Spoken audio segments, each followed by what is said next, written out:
아시아 7교회 말씀 시리즈 중에 네 번째 두아디라 교회에 관한 말씀입니다. 지금까지 우리가 에베소, 서머나 그리고 버가모 교회 세 교회에 대한 주님의 말씀을 살펴보았습니다.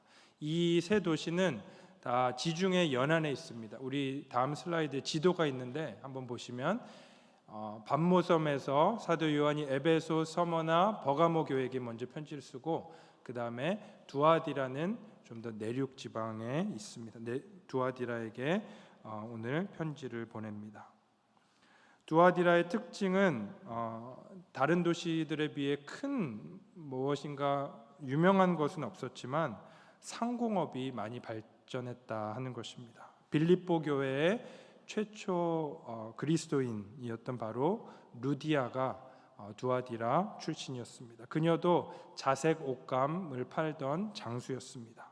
두아디라에는 직물과 염색과 주석과 도기 등 많은 상공업들이 발전되어서 길드라고 불리우는 노동조합에 가입이 되어 그곳에서 활동을 사람들이 많이 했습니다. 사업을 잘하고 발전시키려고 하면 길드에 꼭 들어가서 활동을 해야 했습니다. 왜냐하면 그 각각의 길드가 상권을 장악하고 있었기 때문입니다. 그런데 이 길드에 속하면, 노동조합에 속하면 그 사람들과 함께 황제 숭배나 우상 숭배, 때로는 우상의 음식을 먹어야 하기도 했습니다.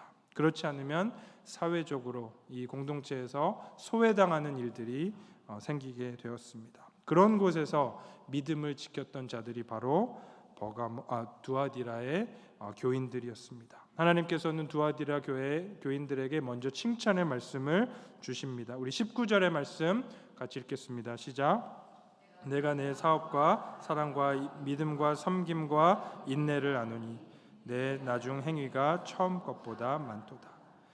주님은 먼저 두아디라 교회의 사업을 잘 아신다라고 그렇게 말씀하고 있습니다. 여러분, 하나님 나라의 사업이 무엇입니까? 바로 봉사하고 구제하고 전도하고 섬기는 것 아니겠습니까? 그들에게는 열심으로 하나님 나라의 사업을 감당하는 그런 섬김이 있었습니다. 그것뿐만 아니라 사업도 있고 사랑도 있었다라고 말씀하고 있습니다. 에베소 교회에게는 특출한 믿음과 굳건한 그들의 의로움이 있었지만 사랑이 없어서 책망을 받았는데 두아디라 교회는 하나님을 향한 사랑이 있었습니다. 서로를 향한 사랑이 식지 않았던 교회가 바로 이 교회였던 것입니다. 주님은 그들의 믿음과 섬김과 인내를 다 아신다라고 그렇게 말씀하셨고, 또 19절 마지막 절에 후반부에 보면 내 나중 행위가 처음 것보다 많도다 그렇게 말씀하고 있습니다. 시작만 좋은 교회가 아니라 끝까지 좋았던 교회가, 끝이 더 가면 갈수록 더 성장했던 교회가 바로 이 두아디라 교회였습니다. 이처럼 주님 앞에 칭찬받는 교회가 없었던 것 같습니다. 그런데 편지가 여기서 끝나면 좋은데 주님께서 그러나라고 말씀하십니다. 여러분, 그러나는 참 무서운 말씀입니다. 두아디라 교회에게도 책망할 것이 있었다라고 우리 주님은 말씀하십니다. 너무나 완벽해 보였던 교회였지만 그들에게 치명적인 문제가 있음을 주님께서는 밝히 말씀하십니다. 그들의 첫 번째 죄는 죄의 유혹에 넘어가고 죄를 합리화했던 것이었습니다. 우리 20절의 말씀 함께 읽겠습니다. 시작. 그러나 내게 책망할 일이 있노라. 자칭 선지자라 하는 여자 이세벨을 내가 용납함이니 그가 내 종을 가르쳐 꾀어 행음하게 하고 우상의 제물을 먹게 하는도다. 두아디라 교회는 자칭 선지자라고 하는 여자 이세벨이 있었다라고 합니다. 그리고 교회가 그녀의 가르침을 받아들였다라고 오늘 본문은 말씀하고 있습니다. 그 당시 이세벨이 어떠한 인물이었는지, 어떤 거짓 가르침을 가르쳤는지 구체적으로 말씀하고 있지는 않지만 이세벨이라는 이름을 통해서 우리가 그것을 추측해 볼 수 있습니다. 여러분, 이세벨이 누구입니까? 이세벨은 북왕국 이스라엘의 가장 악했던 아합 왕의 아내였습니다. 아합 왕이 바알을 숭배하고 하나님 앞에 너무나 악독했던 왕으로 전락하게 만들었던 장본인이 바로 이세벨이었습니다. 이 아내가 뒤에서 왕을 조종한 것입니다. 배후에서 바알 숭배를 충동지라고 조종했습니다. 이세벨은 하나님 단을 헐어버리고 수많은 하나님의 선지자들을 죽이고 엘리야마저도 죽이고자 했습니다. 그리고 이 이사벨과 같은 이 여인이 바로 두아디에라에 있었다라고 오늘 본문은 말씀하고 있는 것입니다. 하나님의 백성을 꾀어서 바알을 숭배하게 하고 세상을 숭배하게 하고 음란에 빠지게 만들었던 여인이 교회에 있었다라는 것입니다. 그 당시 두아디에라는 상공업이 많이 발전했다. 경제적으로 많은 이런 사업들이 있었다라고 말씀을 드렸습니다. 그 당시에 크리스찬으로 살아가는 것은 우상 숭배와 우상의 음식을 먹는 것, 우상과 함께 행음하는 것을 거부하고 노동조합이나 길드에 가입하지 않고 믿음을 지키기 위해서 대가를 지불하는 것을 의미했습니다. 길드에 가입하지 않으면요, 여러분 경제적으로도 손해를 봅니다. 사람들이 도와주지도 않고 사람들이 그를 소외시켜 버립니다. 그런데 자칭 선지자라고 하는 이 이세벨이라는 여인은 이렇게 힘들게 영적인 전투를 싸워가고 있는 교인들에게 그들의 귀를 솔깃하게 할 그런 가르침을 전했습니다. 얘들아, 왜 그렇게 힘들게 살아? 너희도 세상 사람들처럼 그렇게 똑같이 해도 돼. 여러분, 사실 교회 안에도 성도들 가운데서도 이 세상 사람들을 부러워하면서 나도 저 사람들처럼 그냥 편하게 살고 싶다. 나도 그냥 물질적으로 손해 안 보고 그냥 세상 사람들처럼 이렇게 힘들지 않게 그 사람들과 좋은 관계 유지하면서 사업도 잘 하고 싶다. 그런 마음이 왜 없었겠습니까? 이런 상황 속에서 이세벨은 그렇게 광신적으로 유별나게 신앙생활을 하지 않아도 돼. 세상 사람들도 우리가 관용적으로 그들도 품고 조금 거짓말도 하고 사회생활이 다 그런 거 아니겠어? 우상 숭배도 하고 우상 먹는 것 좀 먹고 우리가 그렇게 살아도 돼라고 그는 가르침을 전했던 것입니다. 그녀의 가르침은 우리의 육체가 원하는 것, 우리의 육체가 듣기 좋은 것을 그녀는 전했습니다. 마치 창세기 3장에서 사탄이 아담과 하와를 유혹하듯이 이세벨은 두아디라 교회 성도들을 유혹했습니다.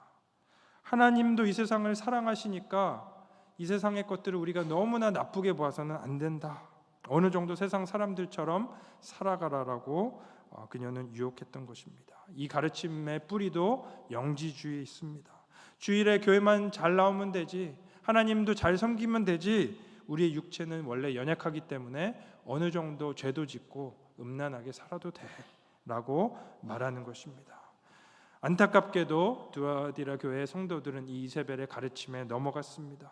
현재 상황이 너무나 어렵고 자신들의 상태가 참 힘들다 보니까 어느 정도 세상에 죄짓고 지내는 것을 합리화시켜 버린 것입니다. 사랑하는 여러분, 예수님은 이러한 두아디라 교회를 강하게 책망하십니다.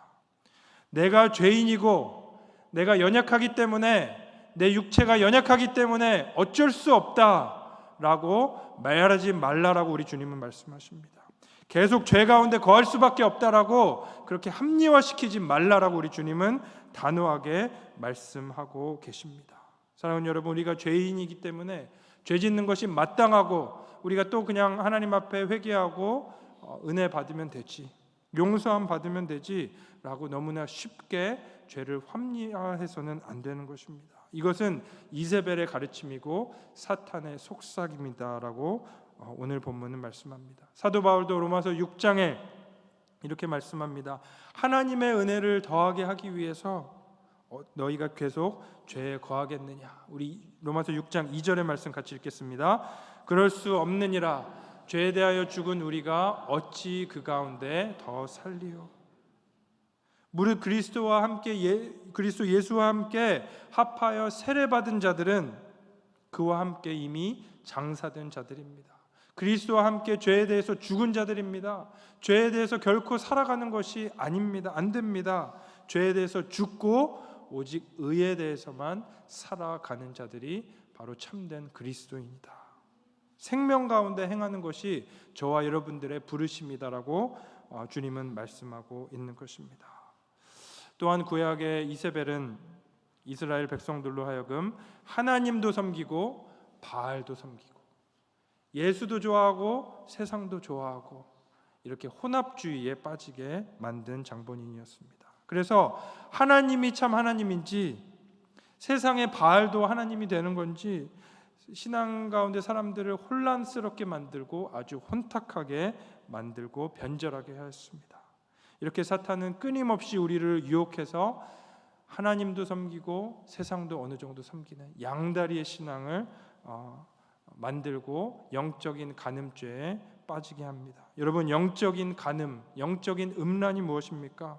우리는 우리의 유일한 신랑이신 예수님만을 사랑하고 예수님만 함께 해야 되는데 교회 나오면서 하나님도 사랑하지만 어느 정도 세상도 사랑하고 어느 정도 주님과의 이 결혼 생활을 신실하게 지키지 못하고 세상의 물질도 세상의 안정도 세상의 쾌락도 겸하여 사랑하는 것입니다. 우리 요한일서 2장 15절 16절 함께 읽겠습니다. 이 세상이나 세상에 있는 것을 사랑하지 말라. 누구든지 세상을 사랑하면 아버지의 사랑이 그 안에 있지 아니하니 이는 세상에 있는 모든 것이 육신의 정욕과 아버지께로부터 온 것이 아니요 세상으로부터 온 것이라. 아멘. 사랑하는 여러분, 두 마음을 품는 것이 바로 영적인 간음인 것을 믿으시기 바랍니다. 우리는 사탄의 가르침에 결코 빠져서는 안 됩니다. 하나님과 세상을 결코 동시에 섬길 수 없다는 것입니다. 하나님을 사랑하지만 이 세상의 노동조합에도 가입하고 이 세상의 길드에도 가입해서 세상의 경제적인 이익과 세상의 그런 쾌락과 안목의 정욕 가운데 빠져서 살아가서는 안 된다라는 것입니다. 여러분, 두 마음을 품지 마시기 바랍니다. 오직 하나님 한 분만을 신실하게 사랑하시는 저와 여러분들이 되시기를 축원드리겠습니다. 지금까지 우리가 살펴본 이 두아디라 교회의 모습은 사실 버가모 교회의 모습과 크게 다른 점이 없는 것 같습니다.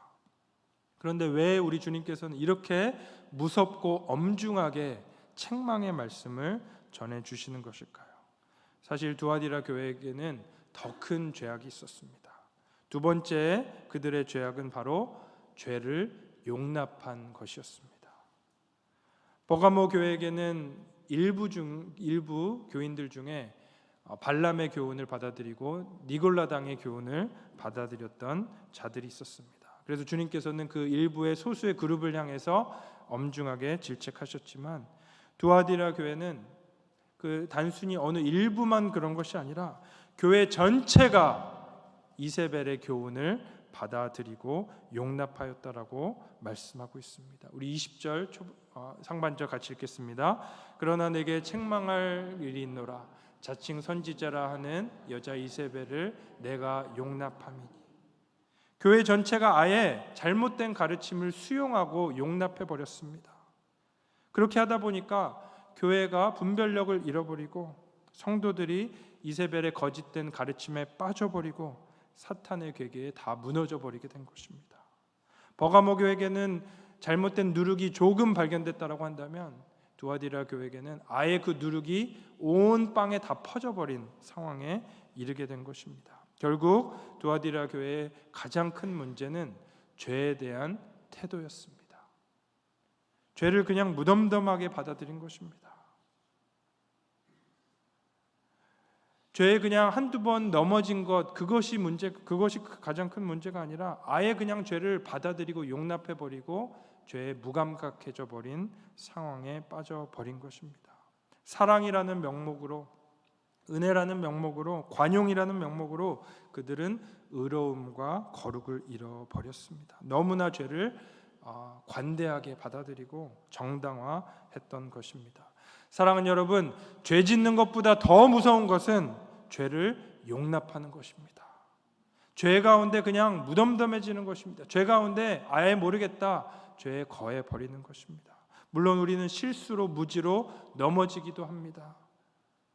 그렇지만 더 심각한 상황은 죄를 허용해 버리고 합리화를 넘어서 아예 허용에까지 이르게 되는 것입니다. 여러분, 죄를 허용해 버리면 우리가 마비 상태가 됩니다. 자정작용을 할 수가 없어요. 회개를 할 수가 없어요. 회개하지도 않고 돌이키지도 않는 것입니다. 마치 암세포가 온 몸에 다 퍼져버리듯이 자정작용을 잃어버리게 되고 회개할 수 없게 되는 것입니다. 21절의 말씀 이렇게 합니다. 또 내가 그에게 회개할 기회를 주었으되 자기의 음행을 회개하고자 하지 아니하는도다. 여러분, 얼마나 무섭습니까? 주님께서 그렇게 말씀하시는데, 성령께서 그렇게 부르짖으시는데 하나님의 말씀이 들어가지가 않는 거예요. 치료제가 없어져 버린 거예요. 아무리 말아도, 아무리 주님께서 책망하셔도 회개하지 않는 상황 가운데 이르게 되어지는 것입니다. 사랑하는 여러분, 죄에 무덤덤해지시지 말기 바랍니다. 회개할 수 있을 때 주님 앞에 돌이키시기 바랍니다. 우리 안에 성령께서 찔림을 주실 때 저와 여러분들이 돌이켜야 하는 것입니다. 죄를 짓는 것보다 더 무서운 것은 죄를 회개하지 않는 것입니다. 사랑하는 여러분, 이것은 먼 곳에 있는 이야기가 아닙니다. 성령께서 저와 여러분들에게, 우리 찰선 교회에게도 동일하게 주시는 성령의 메시지이심을 믿으시기 바랍니다. 죄를 용납하지 말고, 죄 가운데 계속 그냥 무덤덤하게 거하지 말고, 우리가 주님 앞에 이 회개함과 통탄의 마음으로 하나님의 말씀에 순종해야 하는 것입니다. 이 시대 기독교회 가운데 가장 큰 문제 중에 하나는 너무나 관용적이고 교양 있는 그런 종교인이 되어버린 것입니다. 이 세상 사람들처럼 우리가 남을 판단해서도 안 되고 남을 정죄해서도 안 된다. 예수님이 말씀하시지 않았느냐? 너희들 중에 죄 없는 자가 먼저 돌을 들어 이 여인을 치라. 이렇게 이야기하면서 죄에 대해서 너무나 관용적인 태도를 가지게 된 것입니다. 그러나 하나님의 기준을 알면서도 은혜라는 명목으로, 관용이라는 명목으로, 사랑이라는 이름으로 우리가 죄를 받아들이고 용납한다고 한다면 우리도 똑같이 이세벨의 가르침을 따르고 있게 되는 것입니다. 사랑하는 여러분, 우리가 하나님의 말씀과 하나님의 기준과 상관없이 내가 듣고 싶은 이야기만 듣고, 내가 정말 듣기 좋아하는, 내 육체가 원하는 그러한 설교만 듣고 나를 편하게 해주는 그런 신앙생활만 여러분들이 찾는다고 한다면 저와 여러분도 죄를 그냥 용납해버리고 죄 가운데 살아가고 있지는 않은지 우리의 모습을 돌아보아야 하는 것입니다. 또한 우리 교회 공동체 가운데 죄가 들어오는 것을 우리가 내 일이 아닌 것처럼 너무나 관용적으로 바라보고 있지는 않은지 우리가 다 잘 돌아보아야 합니다. 사랑하는 여러분, 교회는 하나님의 성전이고 그리스도의 몸입니다. 우리 교회가 무너지면 우리 모든 성도들, 우리 다음 세대들, 모든 양들이 다 무너지고 멸망 가운데 빠질 수밖에 없습니다. 특별히 우리 교회 직분자들과 리더들이 너무나 중요합니다. 성령님의 인도하심과 하나님의 말씀 가운데 죄를 용납하지 않기 위해서 깨어서 분별하여야 합니다. 그렇게 하기 위해서 우리가 끊임없이 말씀 가운데 세워지는 교회와 또 우리 리더들과 직분자가 되어야 할 것입니다. 오직 말씀 훈련을 통해서 우리가 주님 앞에 분별력을 가지고 범사에 잘 헤아려서 모든 악을, 모든 잘못된 것을 우리가 가려내어야 하는 것입니다. 사랑하는 여러분, 저와 여러분들이 우리가 한 마음 한 뜻으로 어떠한 악한 것들, 어떠한 악의 모양이라도 다 내어버리고 오직 주님 안에서 선을 행하고 하나님만을 온전히 예배하시는 저와 여러분들이 되시기를 축원드리겠습니다. 오늘 본문에서 주님은 어떤 분으로 주님 스스로를 소개하고 계십니까? 우리 18절의 말씀 같이 읽겠습니다. 두아디라 교회 사자에게 편지하라. 그 눈이 불꽃 같고 그 발이 빛난 주석과 같은 하나님의 아들이 이르시되. 우리 주님은 눈이 먼저 불꽃 같은 분이시다라고 스스로를 소개하십니다. 활활 타오르는 불꽃과 같은 눈빛으로 저와 여러분을, 우리 교회를 바라보고 계십니다. 지금 두아디라 교회는 죄에 넘어가서 분별력을 잃어버리게 되었습니다.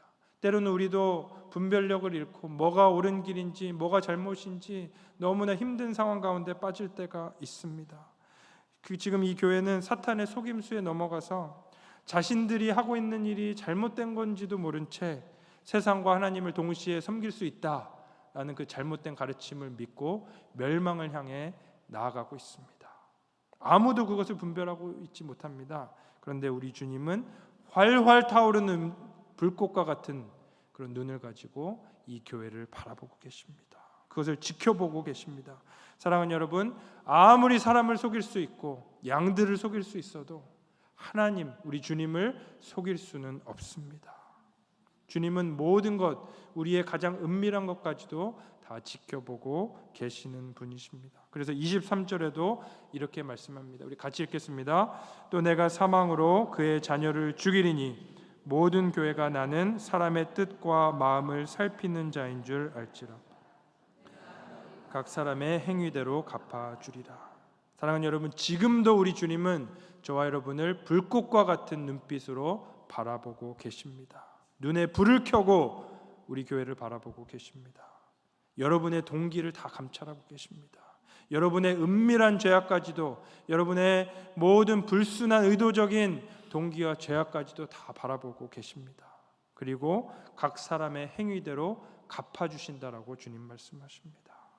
여러분, 우리가 그 주님의 말씀을 두려움으로 받으시는 저와 여러분들 되시기를 축원드리겠습니다. 또한 우리 주님은 빛난 주석과 같은 발을 가지신 분이시다라고 말씀합니다. 두아디라 교인들은 주석이 어떠한 물건인지 누구보다 더 잘 알았습니다. 그들이 사고 팔고 했던 것이 주석이었기 때문입니다. 빛나는 주석은 이들 상공업자들이 만들었던 단련된 노쇠와 같은 물질입니다. 로마 군대에게 보급했던 물건들이었습니다. 빛난 주석은 강함을 상징하고 또 빛난 주석의 발로 으깨는 것을 통해서 주님의 심판의 메시지를 상징하고 있습니다. 여러분, 회개하지 않으면 주님께서 심판하십니다. 죄를 용납해서 회개하지도 않고 계속해서 죄 가운데 무덤덤하게 살아가게 된다면 주님께서 주석의 발로 저와 여러분들을 밟아 심판하실 것입니다. 버가모 교회에서 칼로 심판하셨다고 한다면 더 무섭고 엄중한 그 빛나는 주석의 발로 으깨어 버리시겠다라고 무서운 심판의 메시지를 저와 여러분들에게 전하고 계시는 것입니다. 사랑하는 여러분, 우리가 이 주님의 음성을 듣고 죄에서 벗어나서 죄를 그냥 당연하게 용납해 버리는 것이 아니라 모든 영을 다 믿는 것이 아니라 우리가 분별하고 깨어서 말씀 가운데 우리가 무정되어서 무엇보다 하나님을 기쁘시게 하는 예배자로서 세워지는 저와 여러분들 되시기를 축원드리겠습니다. 이제 마지막으로 주님은 이러한 상황 속에서도 믿음을 지키는 자들을 칭찬하시고 그들에게 끝까지 견디는 자들에게, 승리하는 자들에게 약속이 있음을 말씀하십니다. 마치 바알과 이세벨에게 무릎 꿇지 않았던 7,000명의 의로운 거룩한 자들이 있었듯이 두아디라 교회에게도 사탄의 거짓 속임수에 넘어가지 않는 남은 자들이 있었습니다. 끝까지 교회 안에 더러운 이 가르침과 싸우고 음란과 유혹에 넘어가지 않도록 깨어 있었던 자들이 있었습니다. 주님은 그들에게 더 이상 무엇도 요구하지 않으십니다. 그리고 25절에 보니까 다만 너희에게 있는 것을 내가 올 때까지 굳게 잡으라. 끝까지 그 신앙을 인내함으로 지키라라고 말씀하시며 26절부터 약속을 주십니다. 우리 함께 읽겠습니다. 이기는 자와 끝까지 내 일을 지키는 그에게 만국을 다스리는 권세를 주리니 그가 철장을 가지고 그들을 다스린 그것을 깨뜨리는 것 같이 하리라. 나도 내 아버지께 받은 것이 그러하니라. 내가 또 그에게 새벽별을 주리라. 이 말씀은 예수님께서 이 땅 가운데 다시 오실 때 아버지께서 예수님께 다스릴 권세를 주시는 것처럼 끝까지 믿음을 지킨 구원받는 성도들에게, 이기는 자들에게 주님과 함께 다스리는 놀라운 권세를 주시겠다 하는 약속입니다. 그리고 새벽별을 주시겠다라고 말씀합니다. 여러분, 새벽별이 누구입니까? 바로 예수님 자신이십니다. 그리스도가 가지고 있는 메시아의 찬란한 영광, 하나님께서 허락하시는 그 놀라운 위엄과 영광을 말씀하고 있습니다. 그래서 끝까지 고난받고 그 고난을 이겨 승리하는 그리스도인들에게 영원히 빛나는 새벽별과 같이 메시아의 영광에 참여하게 되고 메시아와 함께 영원히 찬란하게 빛나며 이 세상을 다스리는 권세를 주시겠다라고 약속을 하고 있는 것입니다. 사랑하는 여러분, 말씀을 맺겠습니다. 이 땅에서 끝까지 주님을 따라가는 것이 때로는 쉽지 않을 때가 있습니다. 승리하는 삶을 사는 것이 참 어렵고 힘들 때가 있습니다. 특별히 왜 세상에서 나만 이렇게 힘들게 사나? 세상 사람들처럼 그냥 편하게 살고 더 풍요하게 살고 더 많이 가지면서 살고 더 그냥 내 마음대로 살고 싶다 하는 유혹이 찾아올 때가 있기도 합니다. 그렇지만 우리 주님은 그것이 올바른 길이 아니다 라고 분명히 우리에게 말씀하십니다. 불꽃 같은 눈으로 저와 여러분들을 바라보고 계시고 우리의 마음도 감찰하고 계십니다. 주님을 사랑하고 주님을 끝까지 신실하게 따라가는 자들에게 주님은 행위대로 갚아주실 것입니다. 이 세상에 썩어질 영광이 아니라 영원히 찬란하게 빛날 그 새벽별의 영광을 저와 여러분들에게 허락하실 것이다 라고 주님은 말씀하십니다. 사랑하는 여러분, 주님의 그 특권에 그 놀라운 영광에 참여하시는 저와 여러분들 모두가 되시기를 주님의 이름으로 축원드리겠습니다.